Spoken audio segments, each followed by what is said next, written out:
Good evening. It is now 6 p.m. and I would like to welcome everyone to the Community Development Committee meeting. I'm the Chair, Louis Washington. Today's meeting is being recorded and will be available on the city's website. Thank you for joining us. We'll start with roll call. Looks like we have everyone here. Councilmember Watt and Councilmember Johnson, Madam Mayor, and City Administrator Chambliss and Director Artecha. Okay. First thing we want to do is move to the first, item of regular business to approve the agenda. So moved. Second. All right. Agenda is approved. Okay, then we'll move into public comment. At this time, we'd like to provide for in-person public comment. Is there anyone here that would like to have a public comment? Okay, I don't see anyone. So at this point in time, we'll close the public comment section of our meeting. Now we move for our next item, our next agenda item, and that's approval of the minutes. Sorry, kind of scrolling back and forth. The minutes dated for June 3rd, 2024 for our last meeting. Can I have a second? So moved. Second. All right. Minutes approved. Okay, so the first discussion item on our list is Snoqualmie Valley selected for Rural Tourism Support Program. At this point, I'm gonna turn over the meeting to Director Artecha. Thank you. So tonight I'm really pleased to announce that Kelly Kaufman from the Snoqualmie Valley Chamber of Commerce is here to present on a recently awarded competitive grant from the state of Washington on Rural Tourism Support RTS program. This is something that affects the entire valley. And I think that it's an opportunity for us to really begin some of the work regarding destination planning, destination development, repeat customers. We had talked about this in our retreat earlier this year. So without further ado, Kelly, are you ready to go? Thank you. Thank you very much, Director Artecha.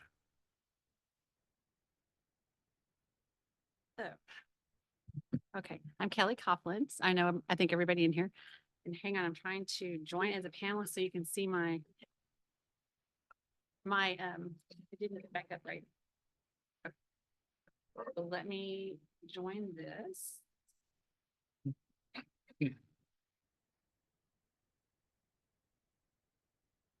Sorry, guys.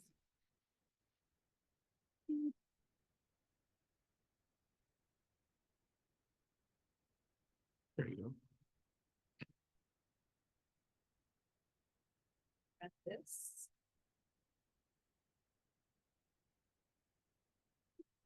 See it.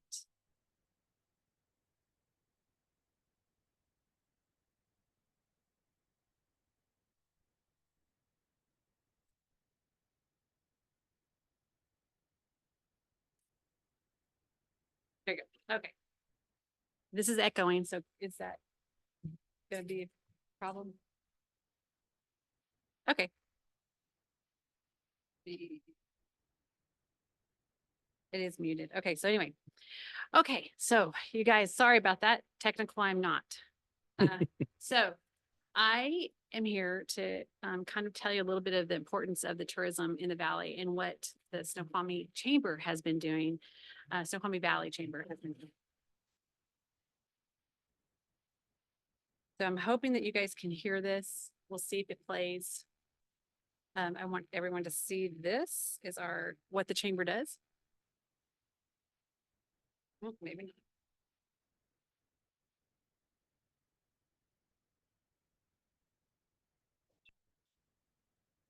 Can you hear it?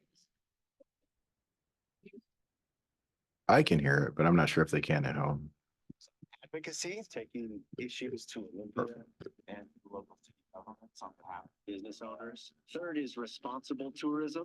And fourth, makes high. up to education. One of the way to improve it? great things about the change. Any way to improve, so you hear the sound? The sound, can we hear it overhead or? I can support both,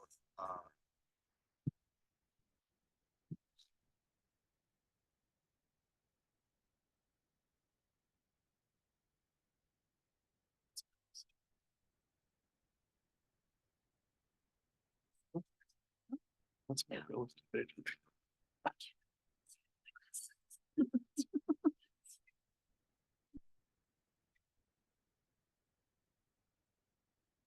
Oh, please.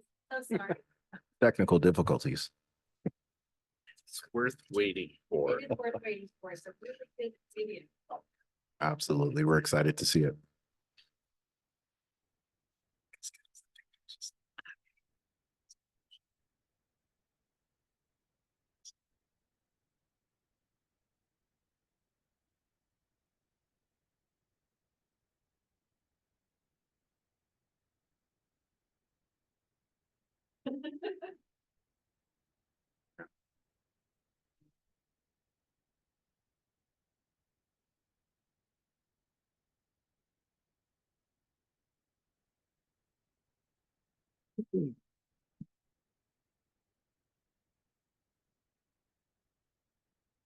While he's doing that, I will just tell you that we're, what, can you hear me? Yep. Hopefully he'll fix this here in just a second. So one of the things that we have been doing is, realizing that tourism was such a big part of this whole entire valley. So you will see some of the numbers that we've been getting recently. If we can play this video. And then I have a breakdown on where the visitors are going to as well.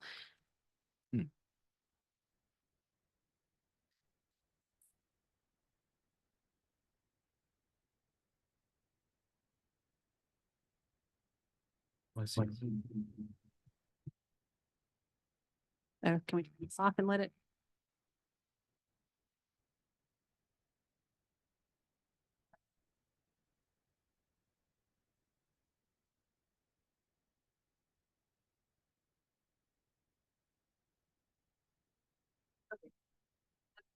Okay, well, we'll just kind of, we'll go back.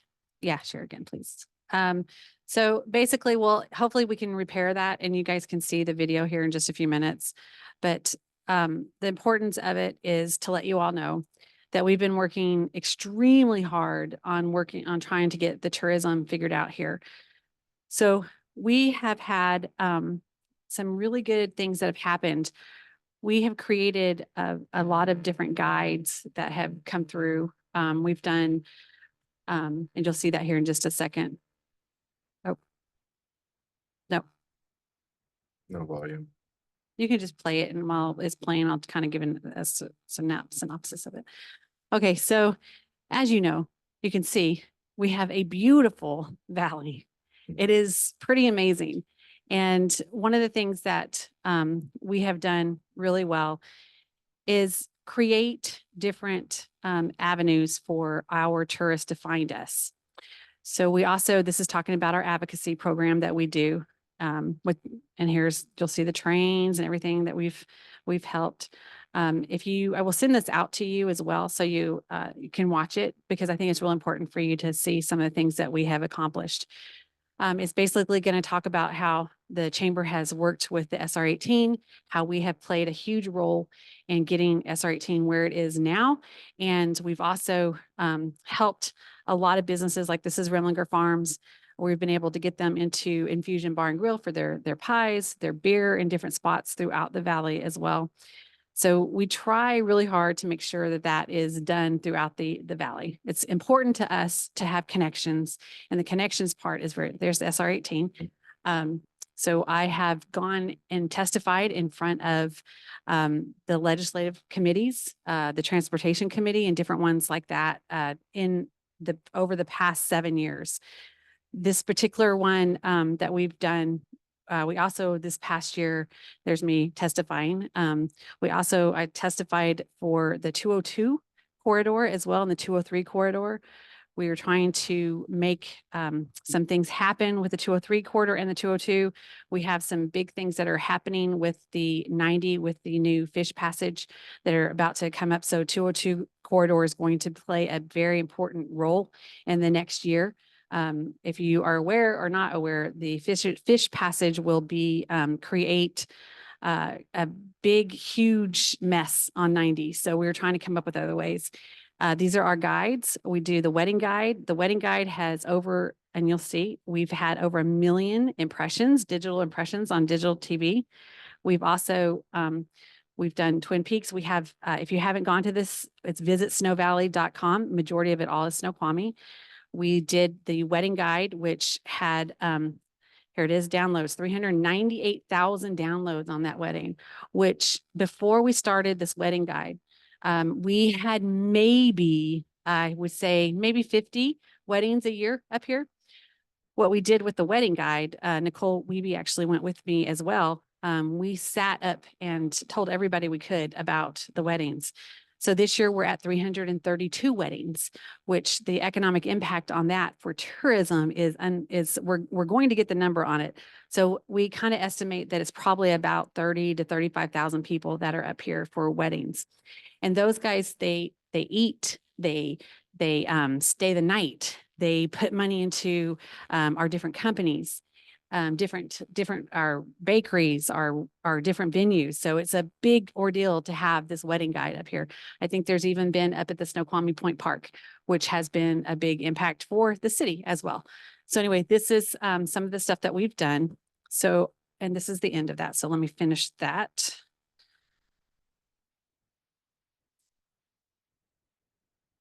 And I can't see with my glasses and I can't see without them, which is terrible. So I want to tell you a little bit about what you are seeing.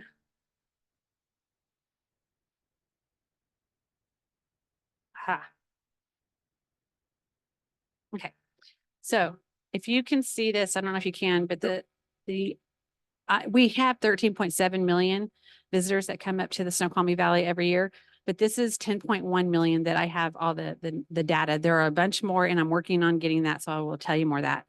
So we have 2.2 million people that come to Snoqualmie Falls. We have 2.4 million people who go to Snoqualmie Casino. We have about 10,000 that go to Dirtfish plus all of their events that they do. We have 100 people a day for Twin Peaks, which is about 35,000 a year. We have 900,000 that visit all the hiking trails besides Rattlesnake.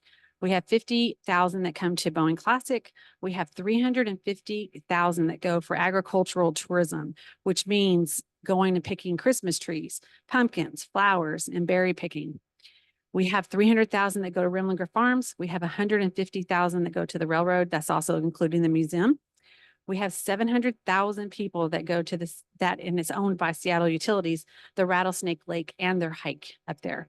2.2 million people come through the Snoqualmie Pass. We have festivals that are all throughout the valley, which is about 32,000. That's a very low estimate. And we're working on getting the actual number. Weddings, 330,000. And believe it or not, gas and fast food is about 350,000 as people as well. It is amazing how many people stop in Snoqualmie and North Bend on their way to Snoqualmie Pass. So those are just some other samples. And then here is the guides, what we've been doing. We have the outdoor guide. That one had about 298,000 downloads on that one. That talked about everything that you can possibly imagine to do outdoor on that. Our wedding guide, again, this is the newest one. And then we also did a winter guide. The winter guide was about 198,000 downloads on that one. That was during COVID. So I think if we were doing it now, there would be a lot more on that for people to know. What's happening now? So what's going to be the up and coming for Snoqualmie Valley? We have, believe it or not, biking. So I'm gonna tell you a secret that we have in Snoqualmie Valley. The secret is called Hero Dirt. Has anyone heard about Hero Dirt? Hero Dirt is why the Snoqualmie Valley is so important for bike for biking. That's not just, it's not cycling, but mountain biking in the different forms of bike. I just learned that there's a whole bunch of different forms of biking. The Hero Dirt has a stickiness to it. It's mainly based off because of the rain, of course, but also because of all the compost, the different things that happen in our valley. It's unlike anywhere else. We have a rain that we have 32 inches more rain every year than Seattle does up here, which if you can imagine, that is why this dirt is so important. And that's why everybody wants to come up here and do their biking. So we are going to take that this year. We just got a grant from, where did I get the grant from? Port of Seattle. I got the grant from, to create a biking magazine. And we're also creating a map, a biking map, so you can put it in your pocket. And the reason why that's so important is because a lot of these trails do not have access to Wi-Fi or to their phones. So it is important for us to be able to offer that to them. It is something that has been requested on numerous occasions. And so we're really excited that that is what's happening. So anyway, that is coming. So this will kind of give you an idea of the different areas. We are extremely important because we have all the way from children biking all the way up to expert. And that is not really known very far in many other areas. So we're going to be working on this with Evergreen Mountain Bike Alliance. We're working with them. We have the MTB up on the ridge that we're working with him on that. We've got a couple other big companies that are also, The Line is another one that we're working with. Compass Outdoors, there's quite a few of them that are really working hard on becoming the destination for biking. So if you have not downloaded the app, our app is Discover Snoqualmie Valley. And this was we were able to receive LTAC funds for. And this is our third year that we have created this. This year is kind of the first year that we've been able to add even more. During March 4th, which force be with you. I think that fourth be with you. Fourth be with you. Anyway, we had a scavenger hunt. We were able to, people loved it. The kids were amazed. We put out little figurines for Star Wars out in downtown Snoqualmie. We did North Bend. We did other things as well in North Bend. But the ability on this app to create scavenger hunts has been really interesting and very popular. We also did it during Twin Peaks. We were able to take people that were here for Twin Peaks Festival or the real Twin Peaks days. We were able to take them and do scavenger hunts on that as well and get people inside of our stores, which is very important to us to be able to do that. The other thing that's very popular on this is that we have a historical walking tour that we've done in all the cities. And if you get a chance to go look that up, all of the events are in there. Anytime we have an event, we have Snoqualmie Days is already in there. We have the Boeing Classic will be added in the next couple of days. And then, of course, we're doing the Snoqualmie International Block Party will be on there as well. So anybody can add their events on that. And we put a sandwich board up at the Evergreen Bike Alliance Festival that was up in Snoqualmie Point Park. And we had 2 different locations that we had these sandwich boards, and they were just this, as you see on screen. We had over 200 downloads on that, which is pretty amazing. And I forgot to tell you one tidbit of information. Out of all of these 13.7 million visitors that come to the Valley, less than 1% go to a second location. And that is really important for you guys to understand because we are missing out on so much profit, so much tax money, where it's important to grasp that. So this is one of our things that we have tried to do is a mobile concierge is what we're calling it. And we have over 3,800 downloads of it currently right now. And that is without us trying too hard on it. So we are going to be really amping that up. We have some table tents that are going on all of the restaurants. So when people are sitting at the restaurants, they have these little table tents with all of these QR codes. And I think that's going to make a big impact on how many more that we will get added to that. We did have a campaign on Facebook that we did as well. And that was where majority of our downloads came from. So we're really pushing that. And I would love for you guys to go look at it and see. It's pretty amazing. And there's so much more that we can do to that we do not know, or we know, but that we can add to it. So what's next? So first of all, I want to, before I bring my special guest up here, I want to tell you the grants that we have received so far to the state. So the Port of Seattle also gave us a special pilot program. This pilot program that they're doing is they're giving us $49,999 a year for 2 years. And what they wanted us to do was go into global, so it's called GSTC, so it's Global Sustainable Tourism Council. With that, there's only 2 other places in the United States that are credited.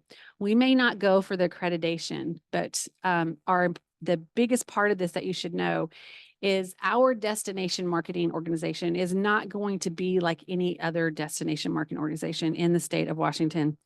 We have a very important responsibility for us to do for this area.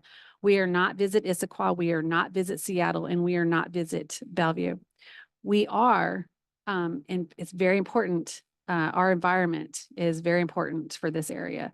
So we are making sure that this DMO is all about responsible tourism, sustainability.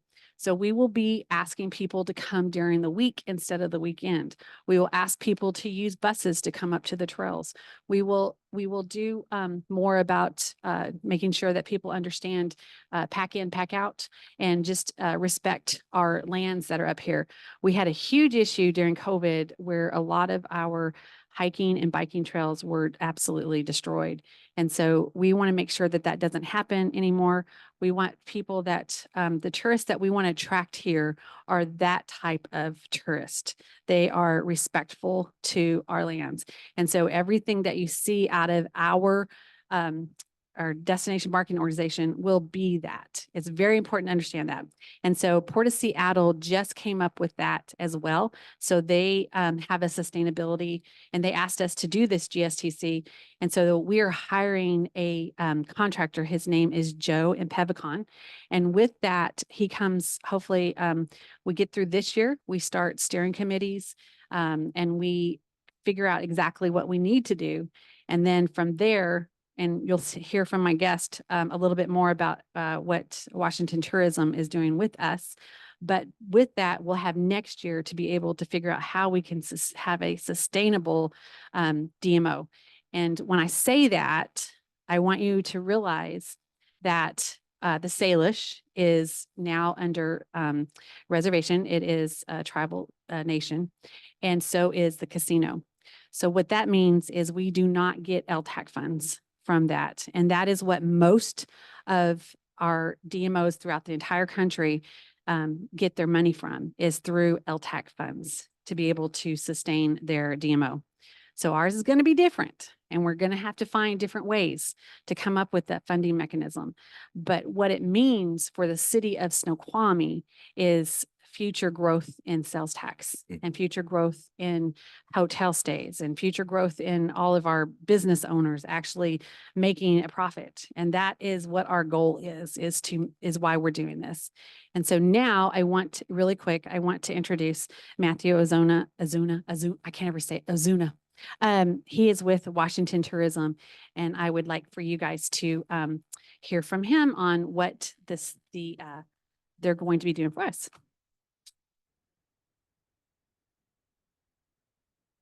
Good evening, folks. And I tend to talk with my hands, so I'll put this mic back in the stands.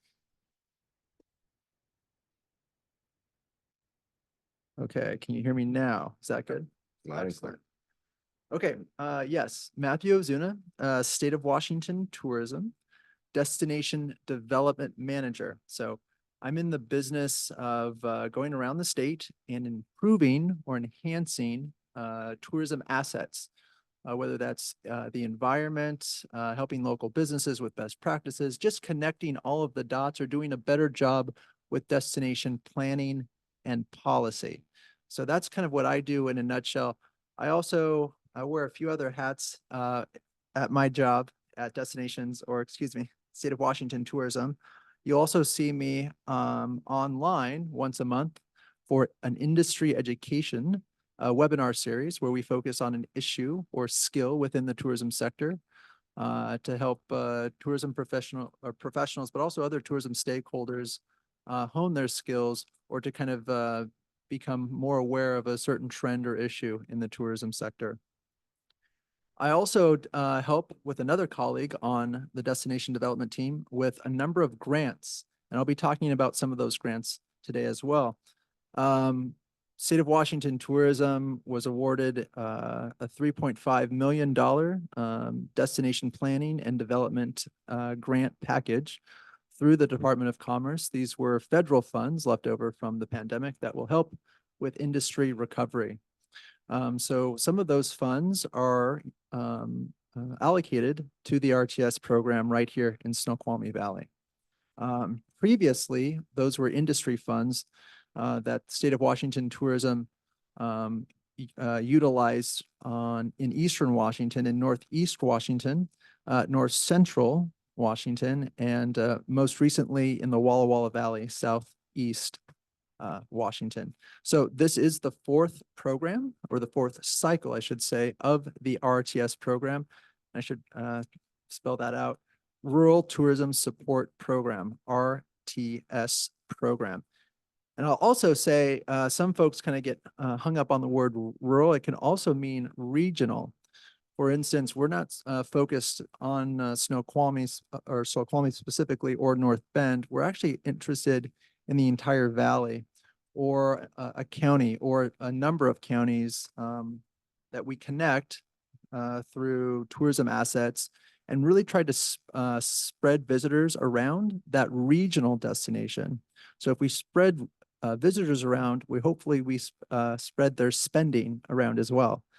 In addition, what Kelly mentioned, spending, economic impact, there's also an environmental impact. And that's part of my job, the policy and the planning side. We kind of look at the negative and the positive impacts of tourism on a community, and we try to plan accordingly.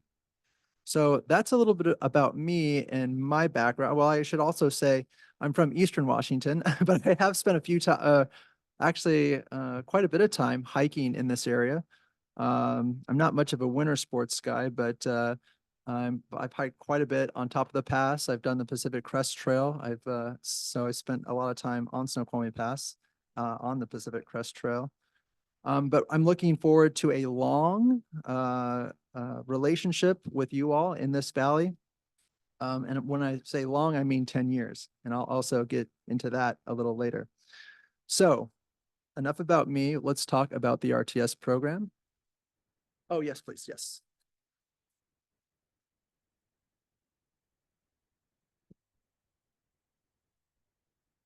And Kelly instructed me to give you folks here at City Hall and for the folks online kind of an 101, just an intro to the RTS program. So I hope I'm not kind of repeating anything that you don't already know.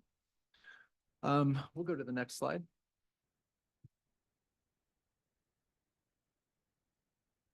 Here's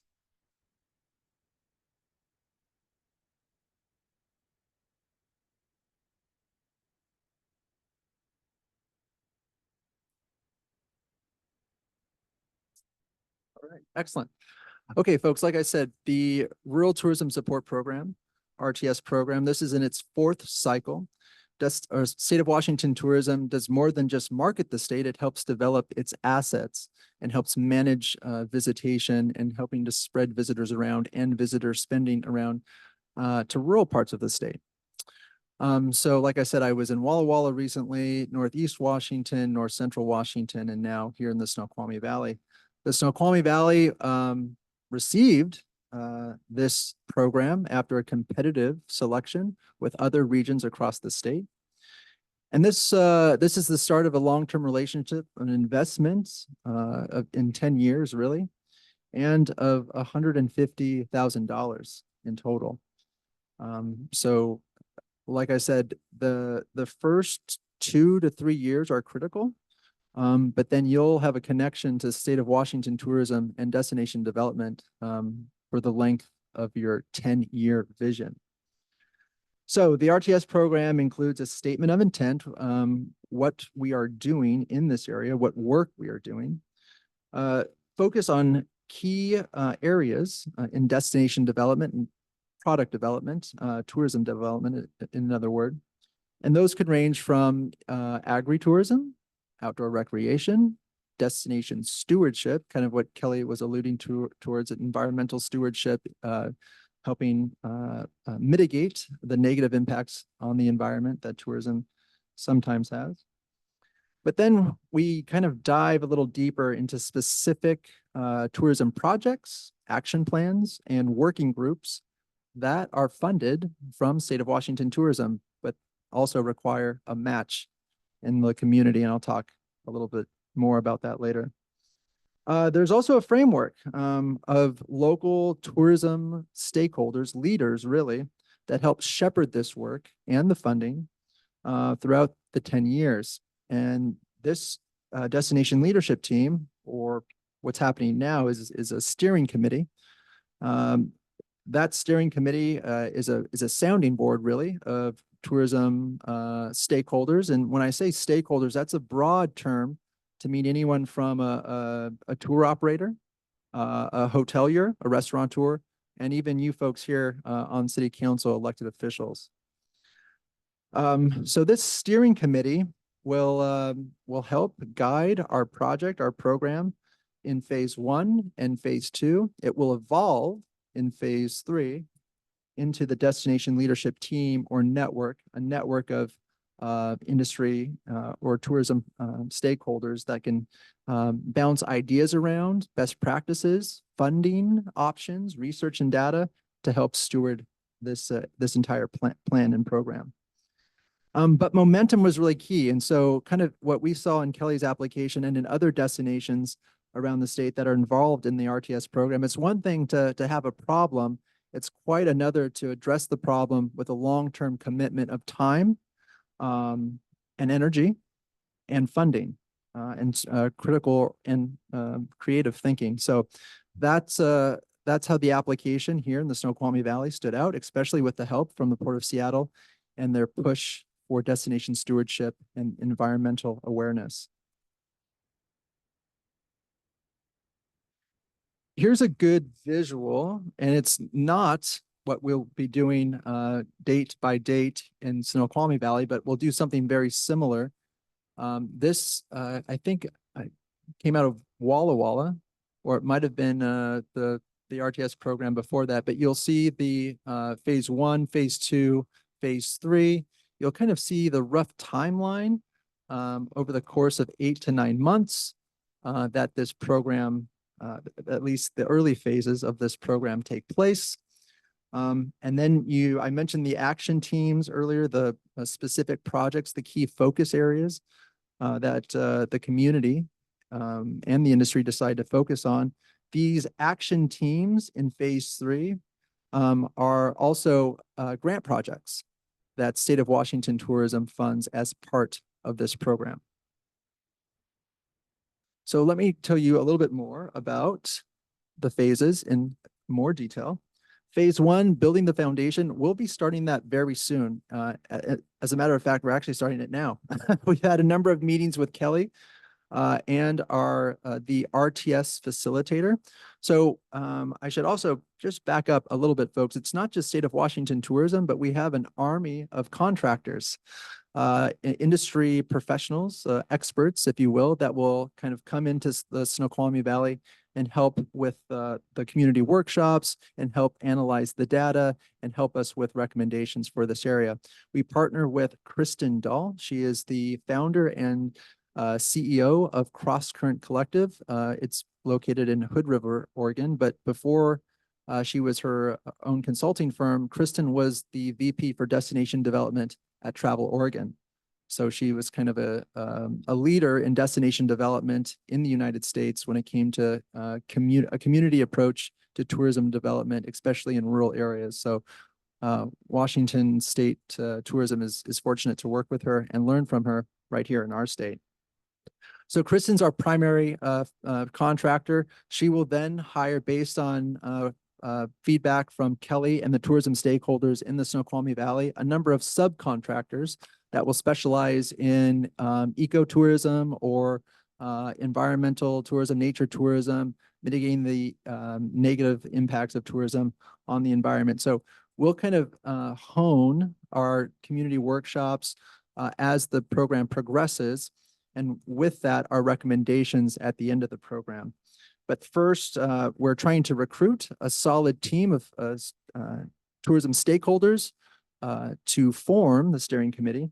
We're looking for people that can donate their time, expertise, maybe even services and material, but are just kind of leaders in the industry that are good communicators and can help us get the word out about the work that we're doing in the Valley.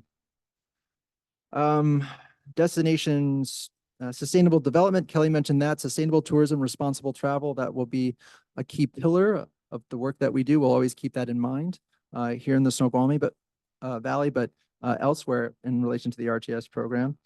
We're really kind of working with Kelly, our destination host, and the other members of the steering committee on, again, the time commitment, what these folks really have to do and to get the word out and really get people to show up in phase 2 during the community workshops. So that's the steering committee. They'll, like I said, marketing, time, expertise, knowledge, political connections, it all matters in policy and planning work.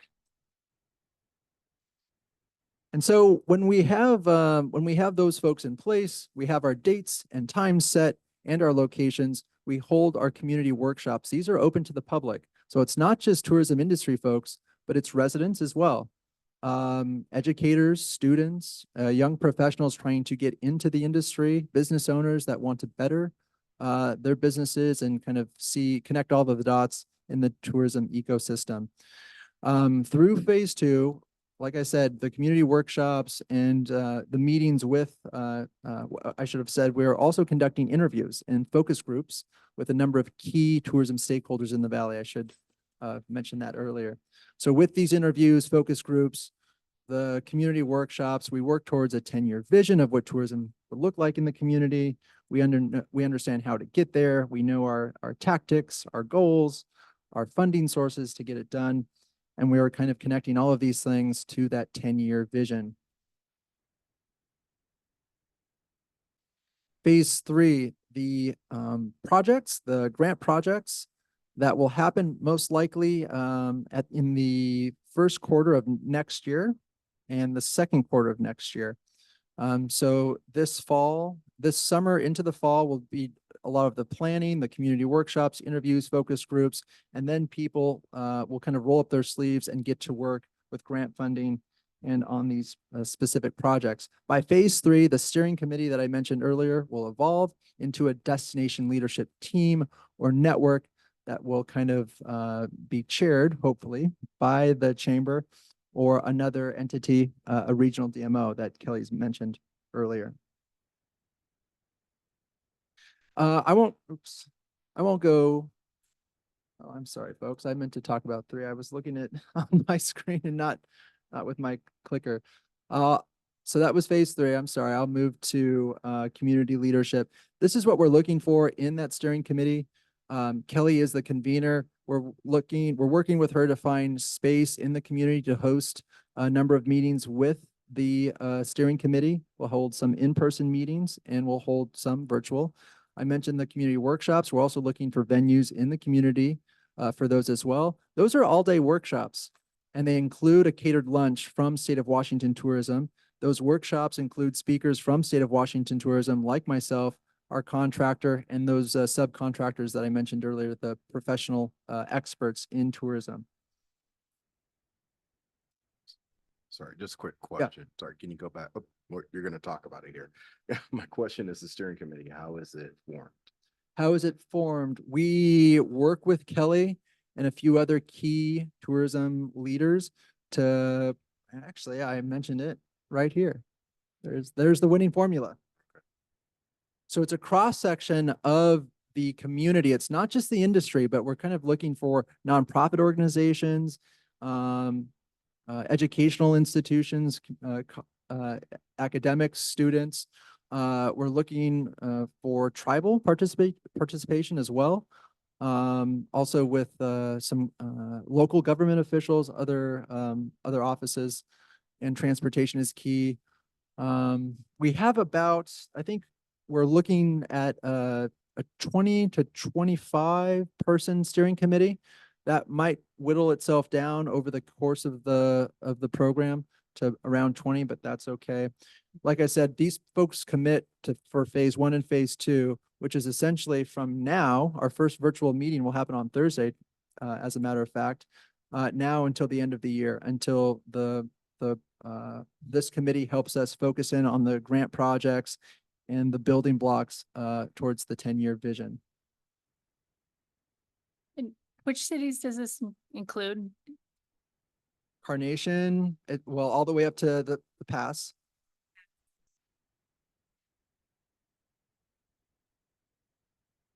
And then, oh,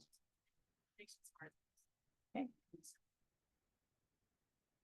so yes, and if I've missed anything, I think Kelly and I are both can take questions afterwards. So now I'm going to pivot. I mentioned the investment that State of Washington Tourism is looking to devote to the Snoqualmie Valley in this 10-year plan. Research and data are included in that. And so now I just have a few slides to talk specifically about State of Washington Tourism's investment in research and data, but also we're looking for a match for some of these options. The first one, our stakeholder survey, will be covered by State of Washington Tourism. This is it's relatively smaller survey than a survey we were talking about earlier. You probably heard of a resident sentiment survey. That's on the table, but perhaps maybe at a later time in this program.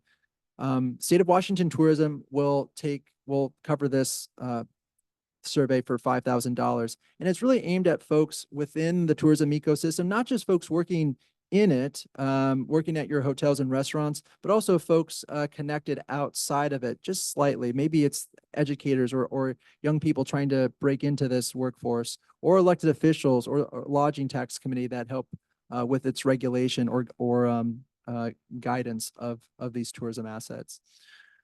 So $5,000, we'll be looking to kind of utilize this data in the fall. So this will happen fairly soon. There's another research option, the destination scan.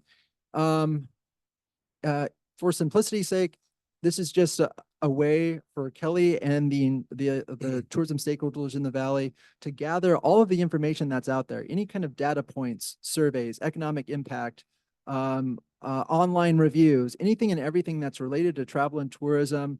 This research option gathers all of it, organizes it, synthesizes it, contextualizes it, and then gives it back to Kelly and the other tourism stakeholders to use for this program, but for other grant applications, other reports, presentations, things of that nature.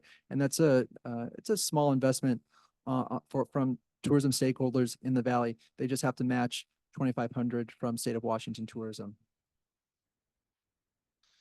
And the third option that we feel comfortable sharing with you all today is a visitor intercept survey or visitor survey that's specifically aimed at folks coming to the Valley, not just on recently, but for folks that have been here more than once over the last 3 years.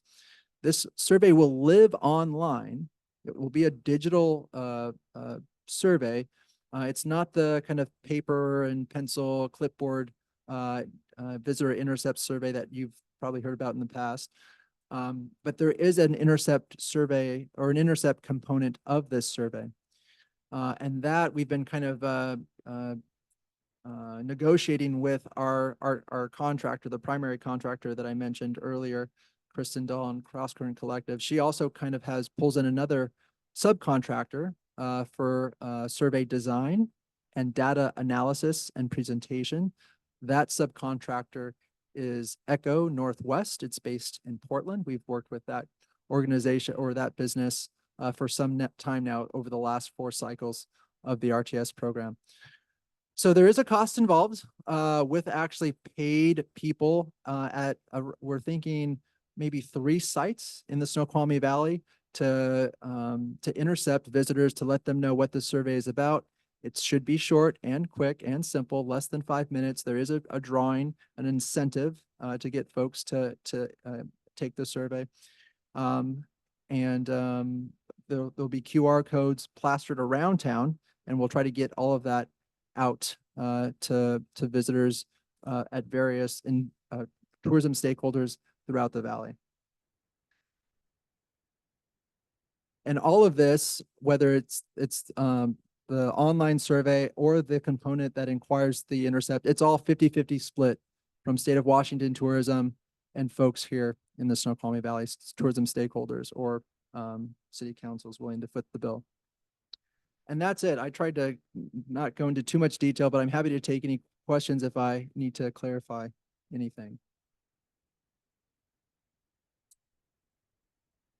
Councilmember Watt. In light of our time constraints, I want to thank Kelly and Matthew for the presentations. I just want to bring up one facet of what Kelly has been working on, the wedding guide. The chamber goes out proactively, works the wedding show. And I did my calculations, and 300 weddings a year at $20,000 per wedding. And I think that's a pretty conservative number, $6 million a year being brought into the valley. And as Kelly mentioned, we don't have real solid numbers, but they have significantly increased the number of weddings that are happening here. Lori Hay up at Snoqualmie Inn can attest to the number of weddings that have been booked there. But that's $6 million. And I think it would be kind of interesting for the administration to kind of help us understand what that translates, what portion we capture through sales taxes that impacts for our funding of roads, or our funding of police services, or emergency services. Because I think it's even using conservative numbers, we're probably looking at $30,000 to $40,000 a year is my guess, and that's back of the envelope sort of thing, of revenue that's coming into the city.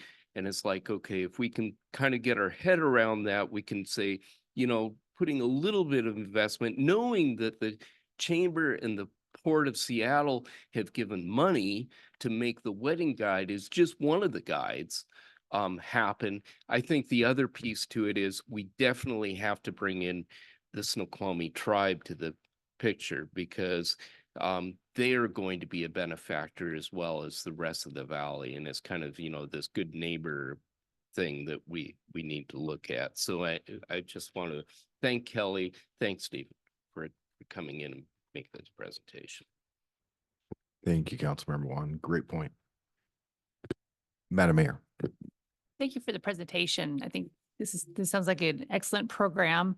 And having grants and be able to get, you know, obtain information about the visitors and how do we figure out how to keep them here. So is there like a deadline? When does the funding end? What's the total length of the program? Length of the program. Okay. So the first 3 phases, or I should say the first 2 phases, oh gosh, I'm hitting back on this and not on this. I'm sorry. 8 to 9 months to be candid with you, where the beginning work, the early work really gets started. 8 to 9 months. And that goes into next year. And like I said, the action teams, phase 3, those are essentially grant projects. They're money that you folks already have. You're guaranteed, but it requires a match. So $30,000. When we go into January and February, we have State of Washington Tourism gives folks in the Snoqualmie Valley $30,000 to divvy up between 3 priority projects. which those priority projects could focus on, like I said earlier, in the past, agritourism, cultural heritage tourism, some form of outdoor recreation, and accessibility. Here it sounds like destination stewardship, environmental impact, visitor education, how to incentivize good behavior, or how just to kind of push and pull visitors to different parts of the valley and kind of ease the impact on the environment and other kind of popular sites. So 30,000, but there's a match required, so that turns into 60,000 at the very least. Here, folks can either can donate their time. We can calculate a dollar amount for a volunteer hour. We can also get an estimate for any kind of services or materials that a business or an individual donates to one of these projects. So that's that stuff. The deadline for those projects, we don't want to put the cart before the horse and try to figure out what those are. Now we'll do that throughout the fall into the winter months. But the grants, or excuse me, the research options, I guess you can consider that $5,000 investment a grant towards research. Research, the destination scan, you can consider that a $2,500 grant, but we're looking for a match. And the same with the visitor survey. And the deadline for these are fairly soon. For the visitor or for the stakeholder survey, we want to get that out sometime this fall. And the destination scan, ideally that would start to happen at the end of summer.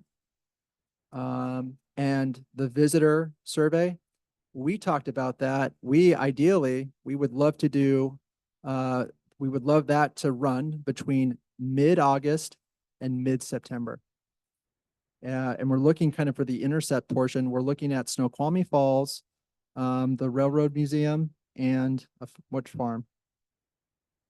Rimlicker Farms. Okay. Yeah, I'm sorry. I'm not familiar with that farm. I saw Tollgate Farm, but not. So, but again, that's still negotiable. We're kind of, how much time and the locations, that's still up yet to be finalized. Thank you. Thank you. Councilmember Johnson. And then I was a little bit unclear on who was supposed to be providing the matching funds. Is that the community as a whole in the Snoqualmie Valley would have to come up with like $30,000? So that could be, say, is it Carnation that's closest to Remlinger? Mm-hmm. They could do part of it for that one. We could do part of it for the train museum.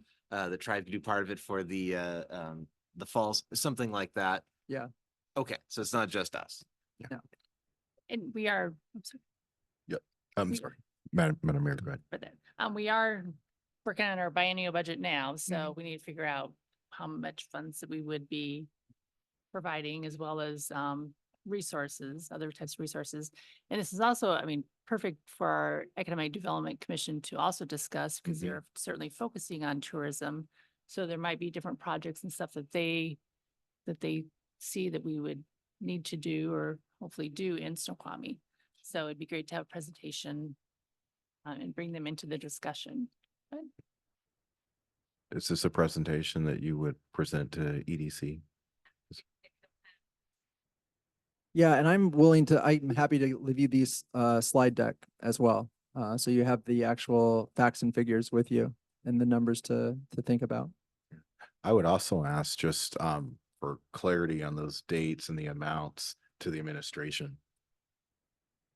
Just, because we are in our Okay. budgeting process. Yeah, we can now. do that. Yeah, we can get you the specifics. Any further questions? Okay. Hold on. Thank you very much. Well done. Appreciate it. thank you.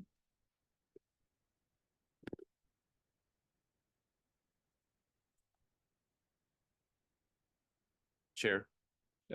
Yes, sir. Point of order. May we move the next item to our next meeting? Well, any objections with moving the, let's see here, hang on one second. RFP, RFQ. RFQ. Wanted to make sure I said it correctly.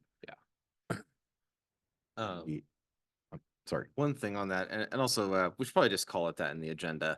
Not- Councilmember items of interest. Yeah, I saw that. So any discussion on moving the RFP, RFQ to the next committee meeting? That will be on the 29th of July.